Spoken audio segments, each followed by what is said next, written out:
Well, good morning, everybody. I'm happy to be here. Um, Hard enough getting here. I ended up making several wrong turns, went down a couple back alleys, but finally made it here. Interestingly, I went down one of these scary back alleys and I met a genie on the way over here to the meeting. And isn't it interesting? You always meet all these interesting people when you're on your way to a speech. You never meet them any other time. So, I mean, why don't you meet a genie like when you're on your way to a root canal, or a tax audit or something like that? That's when you need to meet them. But no, I met him on the way to a speech because that's, the universe revolves that way somehow. And he said, well, heck, I'll grant you a wish. And then I said, well, I've never been to Bermuda. I'd love to go to Bermuda, but I get seasick and I'm scared of flying. Can you build a bridge to Bermuda for me? And he goes, I don't know about that. That's like 800 miles over open ocean. And you got to put in thousands of these concrete pilings all the way down to the bottom of the ocean. Don't even get me started on the environmental impact statements. Can't you think of something, maybe a little bit easier? So I said, well, you could help me build a comprehensive enterprise architecture for the Air Force. And he thinks for a second and says, are you thinking of 1 lane or 2 lanes on that bridge? As you get older, you find it's a lot easier to make laughs. That's one of the great things about getting older. People laugh at you a lot more. My wife says that they're laughing with you, not at you. I figure I have to laugh myself for that to be true, right? Okay, so, well, we're here to build that architecture. Well, we're gonna build that architecture, or we want to build that architecture. My time up yet? No. Let's see there. Oh, that brought that back up. That was not what I wanted to do. Now I've got exactly what James didn't want. Is that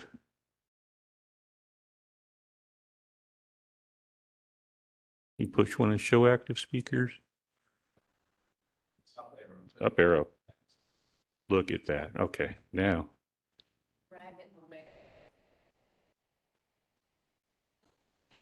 Do it now.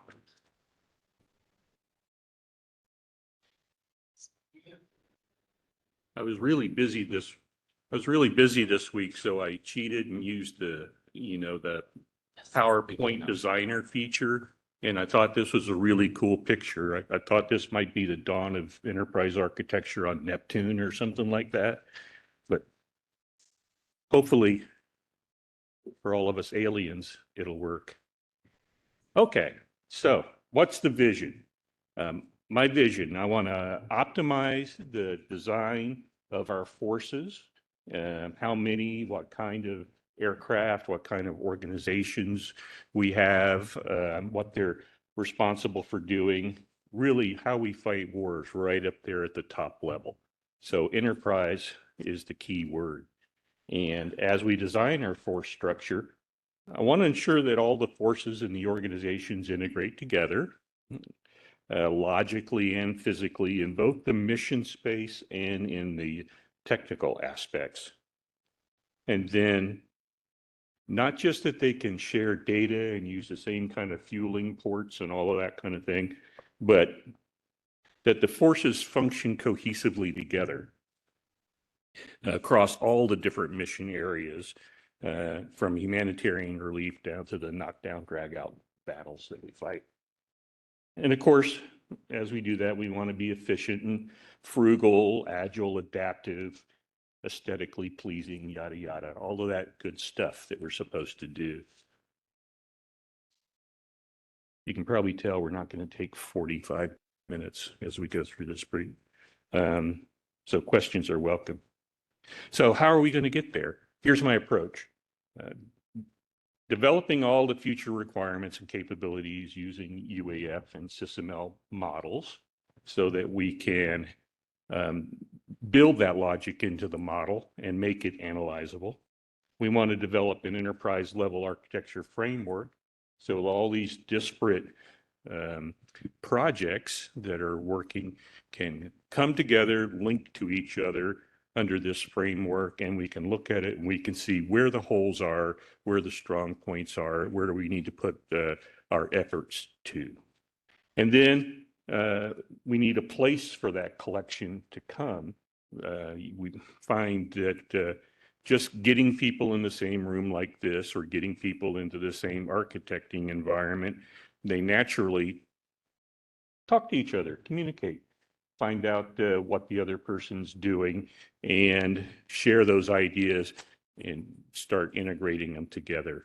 So we want to get a common repository.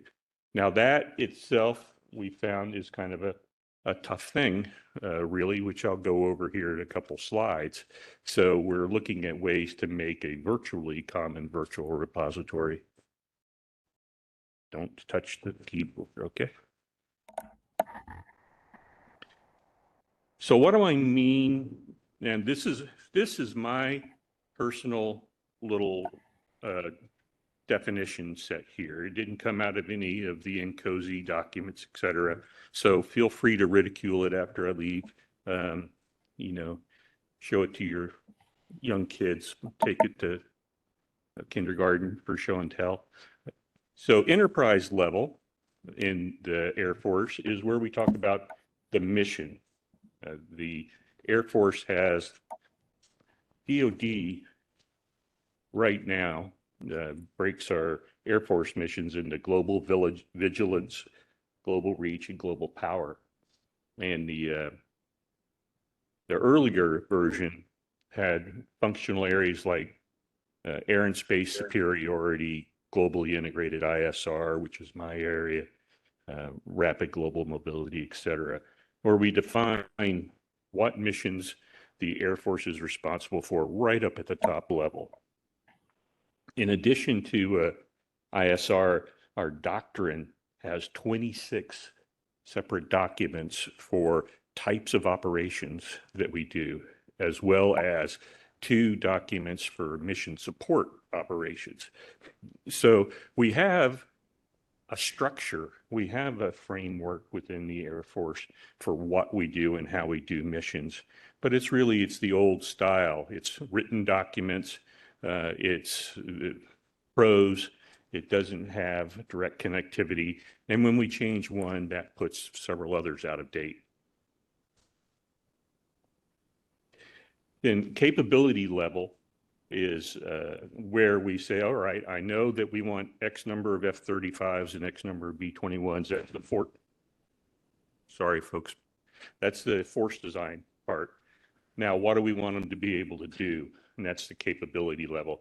And that's where we come out with our requirements and before we even get to the acquisition level, which is down at the system level. I don't mean to say down in a pejorative sense. That's where the work really gets done.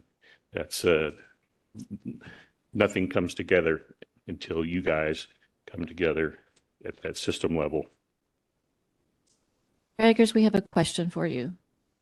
Yeah, please. Excuse me, sorry to interruption. May I know what is that MASCOM stands for in the capability layer? Certainly. So the enterprise level is its major focus is done at the Pentagon, up at the headquarters of the Air Force. And MAGCOM stands for Major Command. We're in the process of redesigning our major command structure, so I don't want to get into which major commands do which things, but they're responsible for identifying specific capability requirements. So we say in force structure, we need, I don't know, 200 B-21s. And then right now at Air Combat Command, they'll have offices that say, well, that B-21 needs to be able to do A, B, C, D, E, F, and build out the requirements. That's the MAGCOM, Major Command. And then the program office is the acquisition unit that would be responsible for doing their best to fulfill all of those requirements in the design.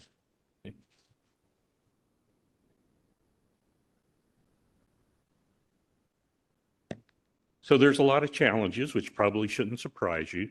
This Captain Obvious slide right here. Expense. This is the expense in developing an enterprise architecture. It's probably going to cost, over 5 years, it might cost as much as, 70 or $80 million.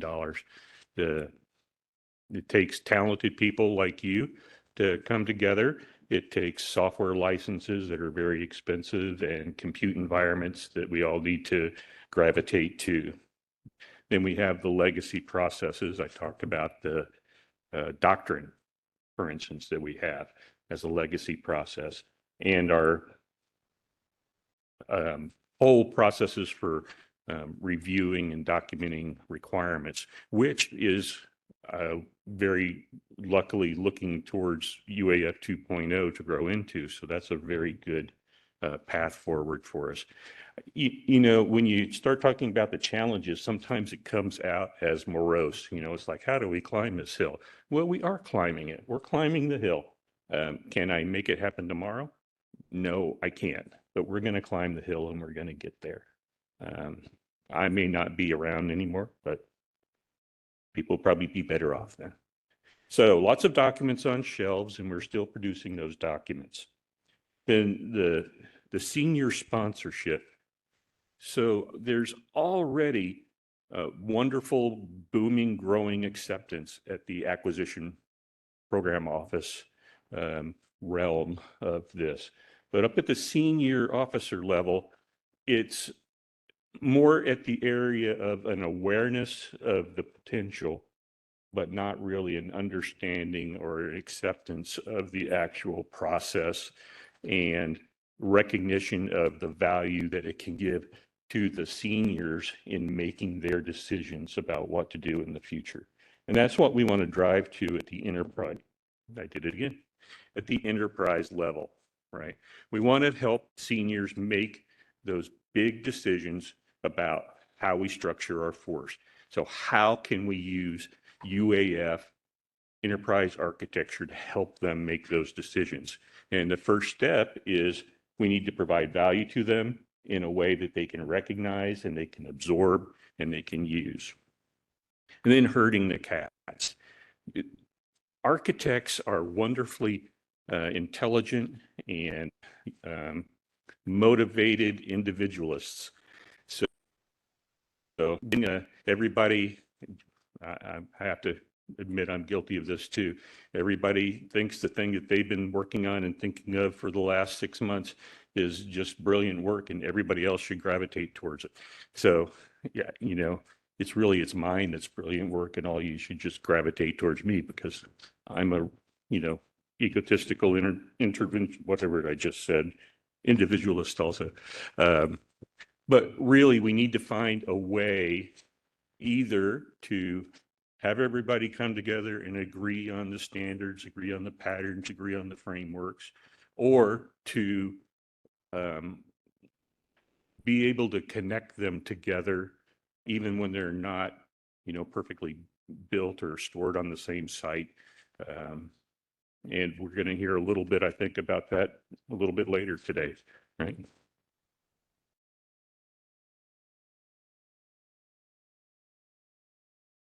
So back on the theme of how do we get the senior leaders to understand the value proposition here. This is a wonderful slide. I've spent hours and days talking about this slides with James there. It is a great common reference view for us in this room and online here to work together and figure out how do we actually get this work done. It's a terrible view to show your boss, and I can verify that. And I remember the first time I saw this and my eyes just blurred, and it's like, where do I look on this screen? What am I seeing? It is a working document. It is an organize our work and efforts together document, and it's brilliant for that. But when we show the leaders what's the value, we need to give them a clear path, a clear understanding from the operational roles that they are trying to fulfill in the upper right corner of this slide in the Air Force, and a path all the way down through the warfighting concepts into our future ways of fighting their development goals and into our capability development planning. So making a clear pathway, they're smart people, they're intelligent, but they're busy, number one, and number two, their experiences in warfighting, right? Not necessarily in architectural concepts.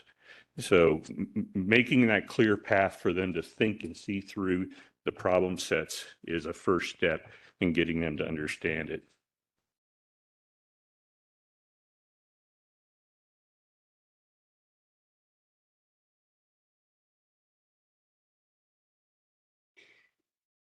Another thought is I've heard many times, not another lightning bolt chart. Every operational concept has to start with a picture of some land and some ocean and planes and satellites flying over it with little dotted lines going back and forth between each other. And they all look the same no matter what project you're trying to push forward, right? So are we getting a concept across with OV1s like that?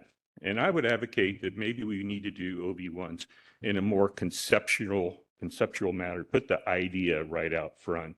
And so in this abstract version, this one is for our sensing grid, and it shows on the left every type of sensor you can imagine, all feeding into a cloud compute environment where we host analytical services, et cetera, and we feed it to every combatant use and planning, future planning use, et cetera, in the Air Force. And this allows senior leaders, probably without even me having said that, you all probably got this without me having said that. And that's great, where I'm talking about how do I draw a picture for folks? What's that have to do with architecture and engineering? And when you stop and think about it, all of these little categories that you're seeing on here are architectural model elements that we need to be able to draw from. Can I program, my UAF and my Cameo, et cetera, to draw this picture? Probably not, but I can certainly have it source and organize the information for me properly. And then I can go to my nice graphic artists and have them insert that information into a picture that makes, that conveys the concepts well. We need to show analytical results from our architecture rather than connectivity diagrams. And that's one that I'm still trying to work on myself, and I need your help with that, is demonstrable ways that I can use the enterprise level architectures to show decision support value to the leaders. Can I, for instance, help them show which amongst multiple options are the most cost effective, the most efficient in their mission, which approaches best support our future vision of combat operations? And these are very, what do you want to call them, abstract questions. So how do I turn hard numbers, hard model elements into answers of abstract questions? And I don't know the answer to that yet. I'm hoping that you guys can help me figure out the answer to that. But I do know with fairly good confidence that I don't want to take a connectivity diagram into my boss and say, look, if you trace this red line down through here, that's not going to get the desired result that I have from them. What I want to do is to be able to say, we built a model of this, we put it into our simulation environment, we gave it to our analysis staff, they ran several different scenarios through it, we showed that it closes the use case properly, and that it was 30% more effective than this other design that we were going to. They want to know if we can integrate our new fourth time he kicked me off the stage, right? They want to know if we can integrate our new forces and capabilities in with both our legacy forces and with the coalition. So maybe a connectivity diagram will help us answer that, but again, that's not what we need to show them. So show them how we can help them make better decisions with more confidence. using enterprise framework, requirements modeling, and model-based analysis. So what am I doing now? Well, I don't have any money and I don't have any people yet. We've got the requests in, but you know, in the military and the government, you put your request in like 3 years ahead of time, and then hope somebody doesn't steal it in the meantime. So we do have the request in. We do have approved funds coming down in FY26 and maybe a little starter funds next year. So right now, what I'm doing is I'm getting people to come together and try and work cohesively. So we have this collaborative architecture working group where we're trying to unify the modeling efforts of all of these projects that are going on right now. Let's see, long-range kill chain is an example. So we need to be able to do precision effects on the other side of the world right now. And we're getting our data from satellites and from other sources, et cetera, that we need to be able to combine together, maybe even here in the United States, and then pass in milliseconds forward to a shooter who can make that target, or to a cyber effects operation, or to an information operation, for example. And so there are a few dozen projects going on in those different areas. And even as short as a year ago, these projects were operating kind of separately. Sometimes they would have a general idea that was the same as some of the other projects. They were using the same PowerPoint OV1 slide, but they weren't developing the same requirements. They weren't developing the same fundamental approaches to solutions. So we get this working group together. We brought the long-range kill chain projects together. They have actually embraced that idea. They've taken it up and they've run with it. And we're developing a common modeling environment that they're putting all of their work into, and they're having regular meetings together to try at least come up with a common approach across it all. To support that, we want to stand up the Federated Architecture Repository. I say federated because, again, we're herding cats. Some people have got their work on the Maui High Performance Computing Center. We've got a new site we call DEMA AFIP, which is just a so this is a test of my age. DEMA AFIP, Defense Intelligence Mission Area Architecture Federation and Integration Portal. Can anybody repeat that? we got a good thumbs up there. All right. So I get to stay employed for another year now. That's my test. So that's a place where everybody's models can touch, but we don't necessarily have everybody yet agreeing to go onto that. Our Material Command has just created a new site called Launchpad, which is wonderful because they're saying you don't have to pay to use it. You can come in and use it. But different sites have different security levels, and we need to be able to integrate architectures across security levels with unclassified, secret, top secret, and even higher levels than that. So we're working on these kind of issues.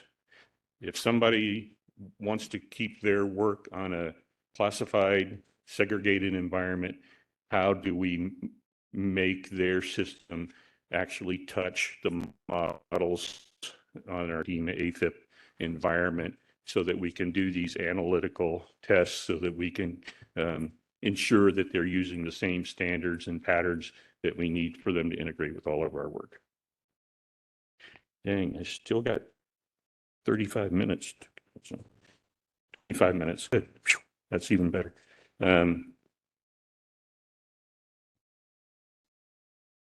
And the last bullet down there, the modeling the Air Force ISR development strategy.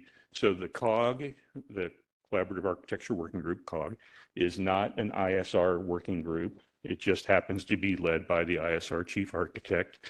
And so if I'm going to crack the whip, I'm going to crack the whip on my topic areas. So we're doing the Air Force ISR development strategy, and we're working in conjunction with our requirements staff who are doing right now modeling on force development mission threads for the Pacific right now, and they're doing it in the modeling environment too. Say again? ISR stands for, sorry, I don't know the terminology. ISR, what it stands for? What is ISR? Is that what you're asking? No, I'm asking expansion. ISR abbreviation. I didn't quite understand. Yes. What ISR, what does it stand for? Just Oh, okay. Yeah. What's ISR stand for? Okay. Intelligence, surveillance, and reconnaissance. Another memory test. So I guess I get to stay for another 6 months. You might also hear ISR-T. So that's intelligence, surveillance, and reconnaissance and targeting. So intelligence is where we make sense of the data that we gather in our surveillance and reconnaissance efforts. So surveillance and reconnaissance collects the data, intelligence makes sense out of it, and targeting applies it to the mission areas. Mr. Eggers, the UAF was born out of DoDAF, right? And so we, the DoD is in the Ministry of Defense and the other governments are very important, but UAF, we've also generalized it and we're getting more adoption for non-military use. So that's where you're getting some of these questions because not everybody is, some of the users are industry. So nope, that's a good very thing. fair. Yeah. Please go ahead. And also, just I'm trying to ask the question in advance. I'm sorry for that. As DoDAF is the first one started before many other frameworks like TOGAF and other things, as I'm reading the brief, with the advent of UAF, are you trying to say in the version 2 how the advent of UAF into your DoDAF is impacting the DoDAF itself, or you're modifying or amalgamating the things to make into a better framework? Because you're saying with the advent of UAF, there are a lot of changes. You're having trouble. Why don't we have this conversation offline? Because I think it's a deeper conversation and we can do that. Okay. I think he's Sorry. asking about the kind of roadmap and vision for UAF in general. Yes. A gentleman here who can Right. discuss the UAF roadmap a lot better. And the vision for DoDAF. So in the future, DoDAF architectural framework will be replaced by UAF version 2 with the assistance of, there'll be the government will be given input into UAF. But those are really great conversations that we will probably discuss later as well. Yes. And I've made the decision that the work that I'm sponsoring, that we're going to lean forward. We're going to work in UAF rather than in DoDAF because we are talking about analytical modeling and we need to be in that model space. So, okay. Last slide. So how can you help everybody out there online and everybody here? We need, I think, to come up with more standard views that support leadership decision-making. I covered this a little before, so this is a little bit of a recap. I'm very, very confident that the systems engineers working together get tremendous value out of the models and the views that we have set up. I don't mean to diminish that in the least. It's how we really get the work done. But if we want to move this forward at the enterprise level and get that value, we have to bring views that help them make the decisions that they make, not the decisions that system engineers make. Right. We have to model to support professional analysis and simulation.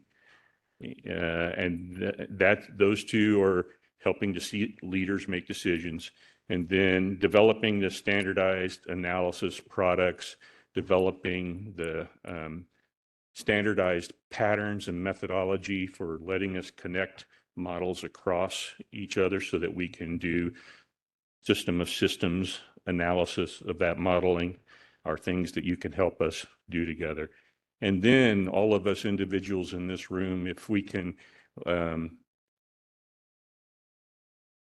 commit to working together and listening and compromising and maybe moving our models from one environment to another environment, or realizing that, I'll give you an example. We have 3 modeling efforts going on right now at the Pentagon, and I won't poke people in the chest, but one of them is modeling essentially at a definitional level. They're saying, I'm going to define the core algebraic definitions of each function and put out there and let you all use that as building blocks to build up. Another one says, I'm going to start with our doctrine, and I'm going to look at how our doctrine applied against our future force fighting concepts affects our decisions for our overall force structure. And then a third one is saying, yeah, I don't care about any of that abstract stuff. Give me the actual mission plan that you're going to use out there, the actual CONOPS, and I'm going to derive solely from that CONOPS what the optimal fighting force is. All 3 of those are very logical things to do. How do we get those 3 groups to work together to find the bridges between those 3 areas and to understand to the point where they actually come together somewhere in the middle instead of arriving at different places? So it's a long road. Right now, we're digging and plowing the road by cooperation and agreement. We will get some money in the future and be able to staff it better. But right now, we've got a great group who are agreeing to work together, and we want to spread that that concept, that agreement, let people see the benefit of working together, and hopefully we will get there within a couple of years. That's all I have. Anybody have any questions that I can bumble through? Thank you. Thank you. Start up here. Please state your name and company as well. It gives some context to your question sometimes. Okay, I'm going to be that guy that stops everybody from going on break, but my name is Fred Williams, and I work for D&G Support Services, and we support DHS. And truth in lending, I'm kind of new to this. So I hear you say enterprise. And so the first question I ask is, what does enterprise mean? Does that just mean DOD when you say, enterprise at the Pentagon level, or is that including DOD along with all governmental agencies? Another word that sticks out is repository, and I understand we have industry here. So if there's a repository, to me, that means I can snatch and grab without any copyright infringement. And we are going to use a whole of government approach. When do you see that being executed? That is a very good question. When I say enterprise right now, I'm specifying the Department of the Air Force, but that's only as a practical first step approach. That's the authority levels that I can execute right now. My hope is that if we build a system that people find value in and senior leaders start making better decisions more confidently and comfortable, then we'll be able to combine similar efforts that the Navy and the Army and that the intelligence community and Department of Homeland Security, et cetera. So I could see that sometime in the future. I can't predict a date because there's several miracles that have to happen between now and then. But integrated model integrates across all boundaries, and that's what we're hoping to do. Yeah, we're seeing some collaboration, like in the model-based acquisition, we are starting to get cross-service interaction. So there is a possibility that it can happen. And Right. well, we have to start someplace. I have him, and then you're next. Okay. Okay. Hi, my name is Myron Hecht. I'm from Aerospace Corporation, and I'm a worker bee. And I'm telling you this from the perspective of the worker bee. If you can go back to the clog slide, the previous one. I would propose a fifth objective there, Okay. and it's not lofty. It's not intellectually. I don't need a genie for it.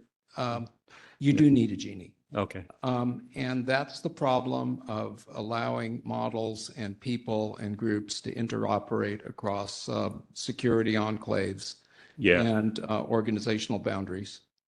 One program that I'm working on has 4 security levels. We're supposed to be collaborating with the contractor. So there's the government side and there's a contractor side for 4 enclaves. I have 8 tokens. I have 8 sets of training I have to do. I can't take information from main or one and bring it to another. Everybody here is experiencing that. Everybody's experiencing lengthy waits, often to access networks. And this is even after we have our clearances, which is in itself a lengthy problem. I'm not sure if anybody has calculated what that costs in terms of lost manpower, in terms of schedule, but it's, I think, at a level at which it's worthy of attention at your higher levels. If we don't solve that problem, we're putting too many gatekeepers in the way, and the senior levels and the Department of Defense undersecretaries and, are all saying faster, better, cheaper. Oh, I'm with And you. we can't. That's So one of the things that I'm you sorry. say he wasn't truthful. It is very lofty, isn't it? Okay. That's one of the areas that I use the label hard problem areas, and we have identified that one. Of course, with any of these hard problem areas, 80% of your time is admiring the problem, and 5% is somebody coming up with a brilliant solution, and then 15% is getting it done. So we are quite effectively admiring that problem. I have a committee together that is working not just on the multi-level security integration for model-based systems engineering, but also for the battle space characterization information across the battle space. So our hope is that if we can come up with solutions for trading information amongst security levels for combatant data, then we can do it for model-based data also. But we have somebody specifically, that's a specific issue on our agenda that hasn't gotten to the front yet of the development. We're still building out the AFIP, but we definitely are going to address it. I can't promise that we're going to have a great solution for it soon, because as I've started peeling back the layers of this security, I start finding where it's actually not even in the DoD, it's in the State Department where all of this stuff is managed. So now we're talking big cross-organization. Yeah, I was going to say, this is one of the ones that should be elevated and worked across in a higher level. You, and then you, just so you know, you're in the queue. Hi, my name is Chris Giannakopoulos.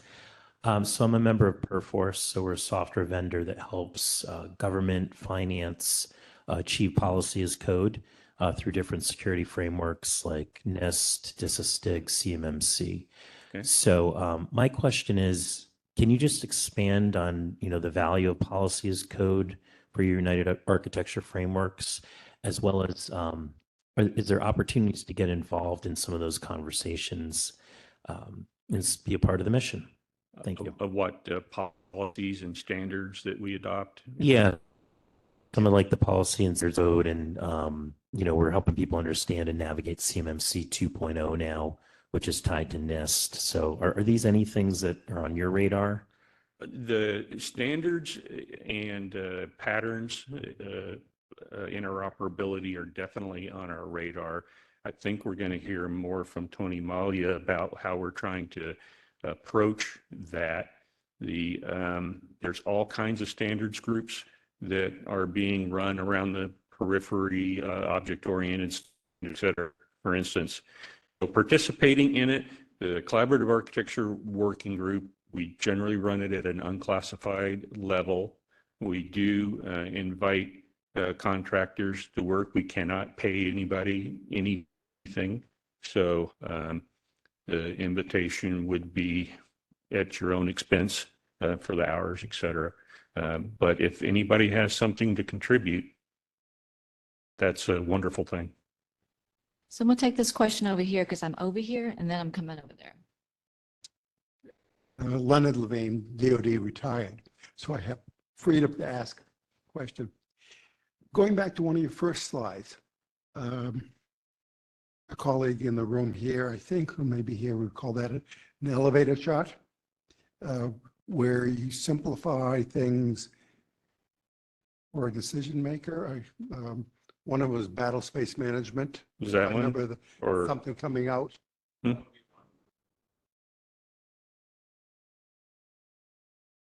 that one? Okay, yes. So you're in a decision-making meeting where you're the junior, at least in the DoD hierarchy. You're asking for some decisions to be made or to be framed to be made. You have said that it's inappropriate to show an output of UAF, for example, that horse blanket.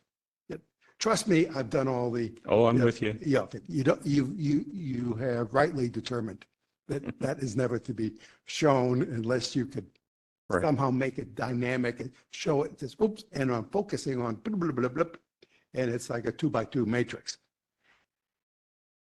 When or if at that high level does someone ask, how do I know that your assertions are true? And then you point to studies that have been backed up by standard-based methodologies or tools. Right. Okay, as generations change, even if the generals are not IT specialists, I can envision someone turning and saying, BS, baloney. How do you know this to be true? And how does the use of something like the UAF and telling them that it's layered fit in? I'll leave it at that. That's one of my major goals, is to make our assertions provable and defendable through analysis.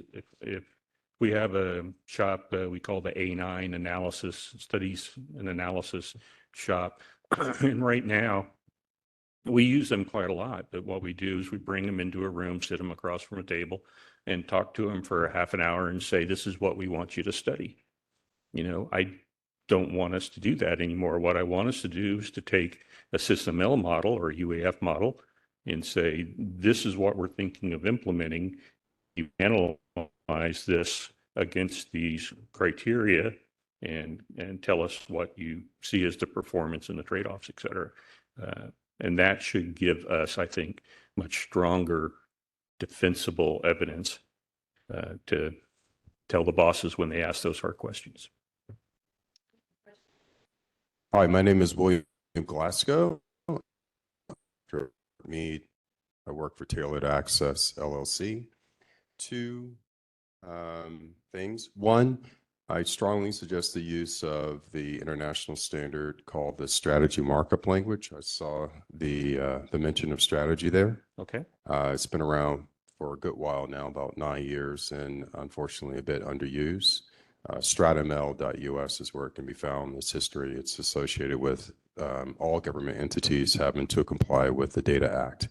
Okay. The second part or question is, could you give us, the audience, a sense of the magnitude and rate of decisions that you mentioned are being made, because they have to be made due to usually budgetary reasons, because that's usually not enumerated anywhere.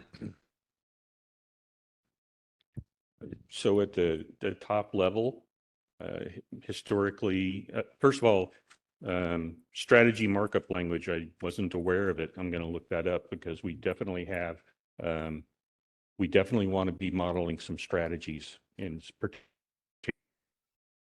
in one area that I'm thinking of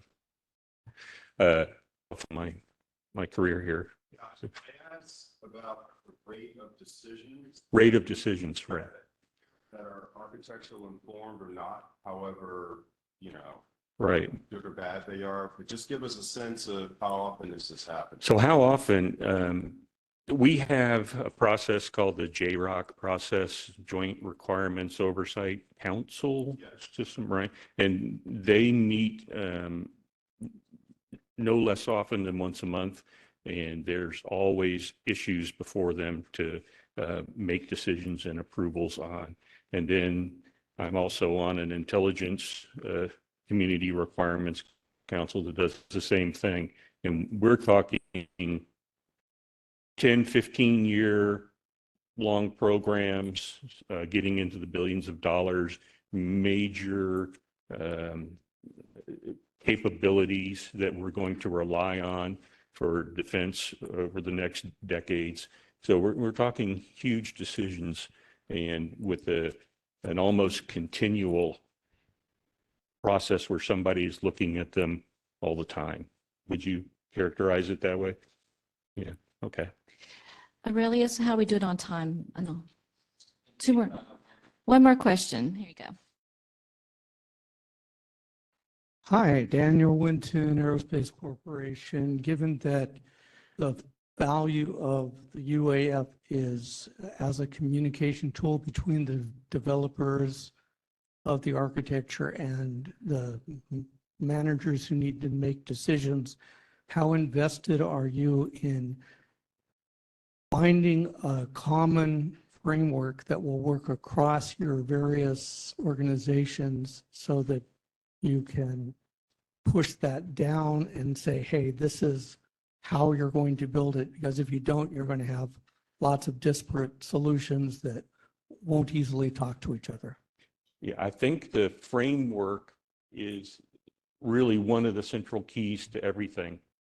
We've got a lot of brilliant people that are designing systems, and they're even doing middle level integration of 5 or 6 systems together in a really brilliant way.